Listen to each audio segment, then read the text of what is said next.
Price lord. ನಮಗೆ ಒಳ್ಳೆಯ ಬೋಧಕನಾಗಿರುವಂತಹ ಯೇಸು ಕ್ರಿಸ್ತರ ಅತಿ ಪರಿಶುದ್ಧವಾದ ನಾಮದಲ್ಲಿ ನಾನು ನಿಮ್ಮನ್ನು ಹೊಂದಿಸ್ತಾ ಮತ್ತೊಂದು ಸಂದೇಶ ಜೊತೆ ನಾನು ಮುಂದೆ ಬಂದೀನಿ.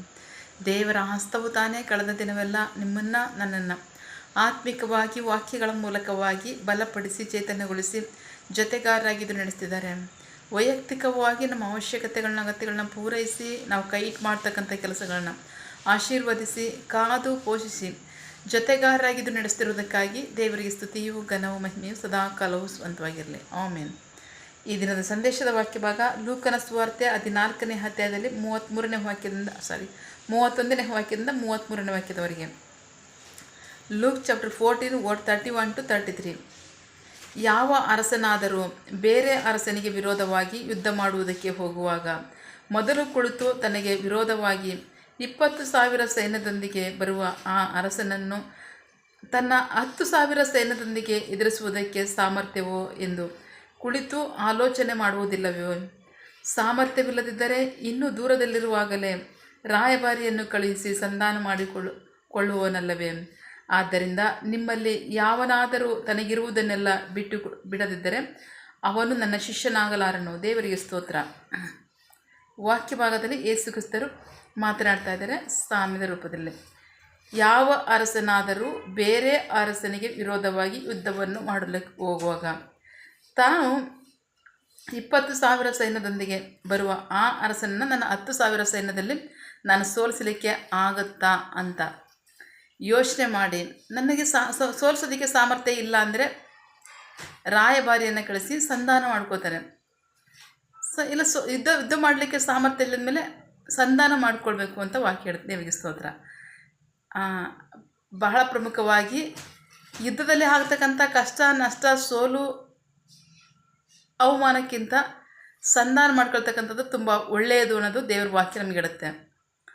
ಸೊ ಹಾಗಾಗಿ ಅದರ ಯಾವುದಕ್ಕೋಸ್ಕರ ಇಲ್ಲಿ ವಾಕ್ಯ ಹೇಳ್ತಿದೆ ಅಂತಂತ ನೋಡ್ತಾಯಿದ್ರೆ ಯೇಸು ಕ್ರಿಸ್ತರು ಹೇಳ್ತಿದ್ದಾರೆ, ನಿಮಗಿರ್ತಕ್ಕಂಥದ್ದನ್ನು ಎಲ್ಲವನ್ನು ಬಿಟ್ಕೊಡ್ತಿದ್ರೆ ನೀವು ನಿಜವಾಗ್ಲೂ ನನ್ನ ಶಿಷ್ಯರಾಗಲಾರ್ರಿ ಅಂತ ವಾಕ್ಯದಲ್ಲಿ ಹೇಳ್ತಾರೆ. ಖಚಿತವಾಗಿ ಅದನ್ನು ಮಾಡಲೇಬೇಕು.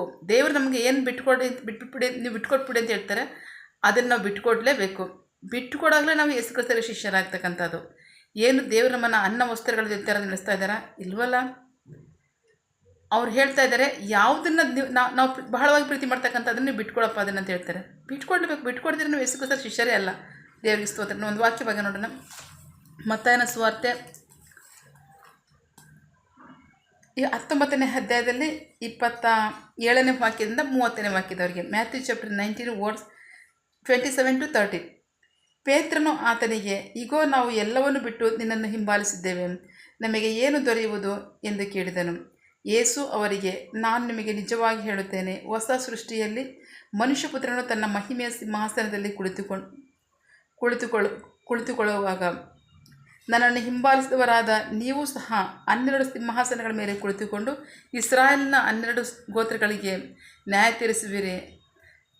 ತನ್ನ ಮನೆಯನ್ನಾಗಲಿ ಸಹೋದರರನ್ನಾಗಲಿ ಸಹೋದರಿಯನ್ನಾಗಲಿ ತಂದೆಯನ್ನಾಗಲಿ ತಾಯಿಯನ್ನಾಗಲಿ ಮಕ್ಕಳನ್ನಾಗಲಿ ಹೊಲವನ್ನಾಗಲಿ ನನ್ನ ಹೆಸರಿನ ನಿಮಿತ್ತವಾಗಿ ಬಿಟ್ಟುಬಿಡುವ ಪ್ರತಿಯೊಬ್ಬನು 100ರಷ್ಟು ಪಡೆದುಕೊಳ್ಳುವನು ಮತ್ತು ನಿತ್ಯ ಜೀವಕ್ಕೆ ಬಾಧ್ಯನಾಗುವನು. ಆದರೆ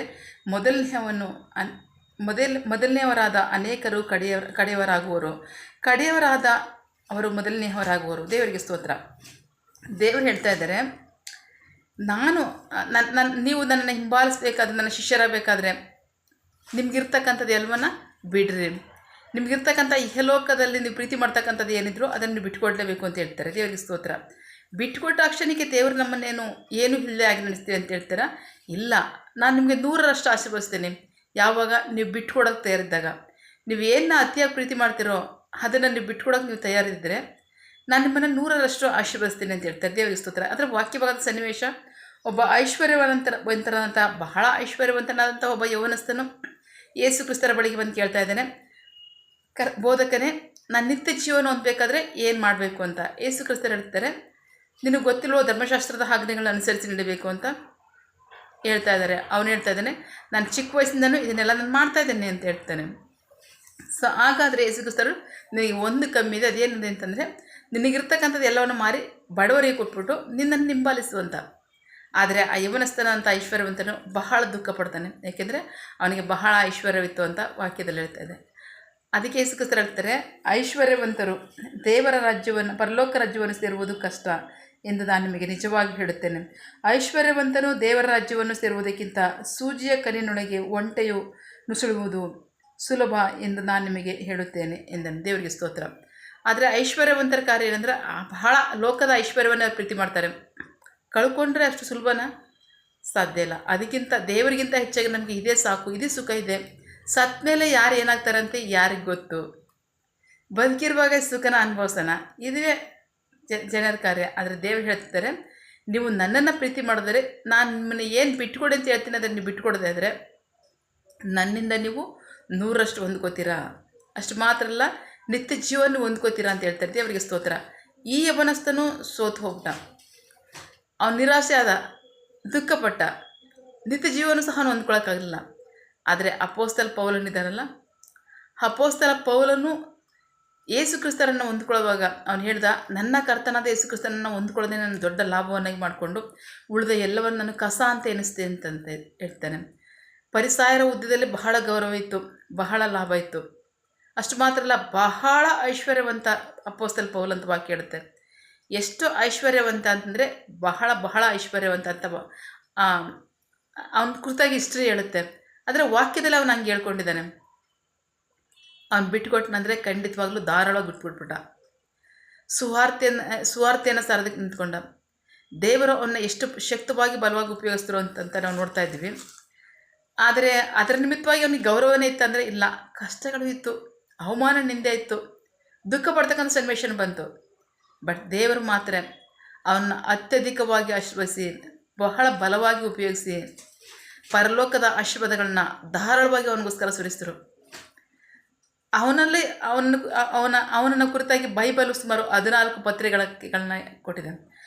ಅವನು ಬರೆದಿರ್ತಕ್ಕಂಥ 14 ಪತ್ರಿಕೆಗಳು ಬೈಬಲ್ನಲ್ಲಿದೆ. ದೊಡ್ಡ ದೊಡ್ಡ ಪ್ರವಾದಿಗಳನ್ನ ದೇವರು ಉಪಯೋಗಿಸಿದ್ದಾರೆ, ನಿಜ. ಯೆಶಾಯ ಪ್ರವಾದಿನ ಉಪಯೋಗಿಸಿದ್ದಾರೆ. ಯೆಶಾಯ ಪ್ರವಾದಿ ಮೂಲಕವಾಗಿ ಸುಮಾರು ಬೈಬಲ್ನ 66 ಪುಸ್ತಕಗಳಿದೆ, 66 ಅಧ್ಯಾಯಗಳಲ್ಲೇ ಅದನ್ನು ಇದು ಮಾಡಿದ್ದಾರೆ ದೇವರು. ಅಷ್ಟು ಮಟ್ಟಕ್ಕೂ ಯೆಶಾಯ ಪ್ರವಾದಿನ ಉಪಯೋಗಿಸಿದ್ದಾರೆ. ಯೆರೆಮೀಯ, ಎಜ್ಕೀಯೇಲ್, ದಾನಿಯೇಲ್ ಪ್ರವಾದಿಗಳನ್ನ ತುಂಬ ಶಕ್ತವಾಗಿ ಉಪಯೋಗಿಸಿದ್ದಾರೆ ದೇವರು. ಆದರೆ ಅಪೊಸ್ತಲ ಪೌಲನು ದೇವರ ನಿಮಿತ್ತವಾಗಿ ತನ್ನದು ಇರ್ತಕ್ಕಂಥದ್ದು ಎಲ್ಲವನ್ನು ಬಿಟ್ಟುಕೊಟ್ಟ ನಿಮಿತ್ತವಾಗಿ ಪರಲೋಕದ ಆಶೀರ್ವಾದಗಳನ್ನ ಧಾರಾಳವಾಗಿ ಸುರಿಸಿ ಅವನ್ನ ಬಹಳ ಅದ್ಭುತವಾಗಿ ದೇವರು ಆಶೀರ್ವದಿಸಿದ್ದಾರೆ. ಸೊ ಪ್ರೀತಿ ದೇವ್ರ ಮಕ್ಕಳೇ, ದೇವರು ಹೇಳ್ತಾ ಇದ್ದಾರೆ, ನನ್ನ ನಿಮಿತ್ತವಾಗಿ ನೀವು ನನ್ನ ಶಿಷ್ಯರಾಗಬೇಕು ಅಂತ ಆಸೆ ಪಡ್ತಾ ಇದ್ದೀರಾ. ನೀವು ಏನನ್ನು ಪ್ರೀತಿ ಮಾಡ್ತೀರೋ ಅಧಿಕವಾಗಿ ಅದನ್ನು ಬಿಟ್ಟುಕೊಡ್ರಿ. ಅದನ್ನು ಬಿಟ್ಟುಕೊಡದೆ ಹೊರತು ನೀವು ನನ್ನ ಆಗಲಿಕ್ಕೆ ಸಾಧ್ಯವಿಲ್ಲ. ಬಿಟ್ಟುಕೊಡೋದೇ ಆದರೆ ನೀವು ನಾನು ನಿಮ್ಮನ್ನು ಅಧಿಕವಾಗಿ ಆಶೀರ್ವದಿಸ್ತೇನೆ, 100ರಷ್ಟು ಆಶೀರ್ವದಿಸ್ತೇನೆ. ಅಷ್ಟು ಮಾತ್ರ ಅಲ್ಲ, ನೀವು ನಿತ್ಯ ಜೀವಕ್ಕೆ ಬಾಧ್ಯಸ್ಥರಾಗ್ತೀರಾ ಅಂತ ಹೇಳ್ತಾರೆ. ದೇವರಿಗೆ ಸ್ತೋತ್ರ. ಹಾಗಾಗಿ ಪ್ರಿಯರೇ, ನಾವು ದೇವರು ನಮ್ಮನ್ನು ಏನು ಬಿಟ್ಟುಕೊಡಿ ಅಂತ ಹೇಳ್ತಾರೆ, ನಾವು ಧಾರಾಳವಾಗಿ ಬಿಟ್ಟುಕೊಡ್ಲೇಬೇಕು. ಬಿಟ್ಟುಕೊಡುವಾಗಲೇ ನಾವು ಏನಾದ್ರು ಹೊಂದ್ಕೊಳ್ಳೋಕೆ ಸಾಧ್ಯವಿಲ್ಲ. ಬಿಟ್ಟುಕೊಟ್ಟಾಗಲೇ ನಾವು ಅಧಿಕವಾಗಿ ಹೊಂದ್ಕೊಳ್ಳೋಕೆ ಸಾಧ್ಯ. ಸೊ ನಂಬಿಗಸ್ತರಾಗಿ ವಿಧೇಯರಾಗ್ರಿ. ಆಮೇನ್. ವಾಕ್ಯದ ಆಶೀರ್ವಾದಗಳನ್ನ ಸ್ವಂತ ಮಾಡ್ಕೊಳ್ಳೋಣ, ಪ್ರಾರ್ಥಿಸಿಕೊಳ್ಳೋಣ. ಸಕಲ ಸೃಷ್ಟಿಕರ್ತನೆ, ಸರ್ವಾಧಿಕಾರಿಯೇ, ಸಾರ್ವಭೌಮನೆ, ಉನ್ನತನೇ, ಮಹೋನ್ನತನೇ, ಮಹಾಪರಿಶುದ್ಧನೇ, ಪ್ರೀತಿ ಸ್ವರೂಪನೇ, ನೀತಿವಂತನೇ, ಅಧಿಪತಿಯೇ, ಸೇನಾಧೀಶ್ವರನೇ, ಇರುವಾತನೇ, ಸರ್ವವ್ಯಾಪ್ಯಸಪ್ಪ. ಈ ದಿನ ವಾಕ್ಯಗಳ ಮೂಲಕವಾಗಿ ನಿಮ್ಮ ಸಂಗಡ ಮಾತಾದಂತಹ ನಿಮ್ಮ ಪ್ರೀತಿಗಾಗಿ, ನಂಬಿಗಸ್ತಿಗಾಗಿ ನಿಮಗೆ ಸ್ತೋತ್ರ. ಖಚಿತವಾಗಿ ಸ್ವಾಮಿ, ನಿಮ್ಮ ಚಿತ್ತದಂತೆ ನಡೆಯೋದಕ್ಕೆ ನಮ್ಮನ್ನು ಒಪ್ಪಿಸಿಕೊಟ್ಟಿದ್ದೀವಿ. ನಿಮಗೆ ಮಹಿಮೆ ಆಗಲಿ, ಜನರಿಗೆ ಆಶೀರ್ವಾದ ರಕ್ಷಣೆ ಉಂಟಾಗಲಿ. ಪ್ರಾರ್ಥನೆ ಕೇಳಿದ ಪ್ರೀತಿಗಾಗಿ ನಿಮಗೆ ಸ್ತೋತ್ರ. ನಮ್ಮ ಪ್ರಾರ್ಥನೆಯನ್ನು ನಮ್ಮ ರಕ್ಷಕನಂತ ಯೇಸು ಕ್ರಿಸ್ತರ ಅತಿ ಪರಿಶುದ್ಧವಾದ ನಾಮದಲ್ಲಿ ಪ್ರಾರ್ಥಿಸಿ ನಿಮ್ಮ ಪಾದಗಳು ಸಲ್ಲಿಸಿ ನಾವು ಬೇಡಿ ಹೊಂದಿದ್ದೇವೆ ನಮ್ಮ ಜೀವವುಳ್ಳ ತಂದೆ. Amen. God bless you all. ದೇವರು ತಾನೇ ವಾಕ್ಯಗಳ ಮೂಲಕವಾಗಿ ನಮ್ಮ ಸಂಗಡ ಮಾತನಾಡಿದ್ದಾರೆ, ನಮ್ಮನ್ನು ಆಶೀರ್ವದಿಸಿದ್ದಾರೆ. ಆಮೇನ್. All the best.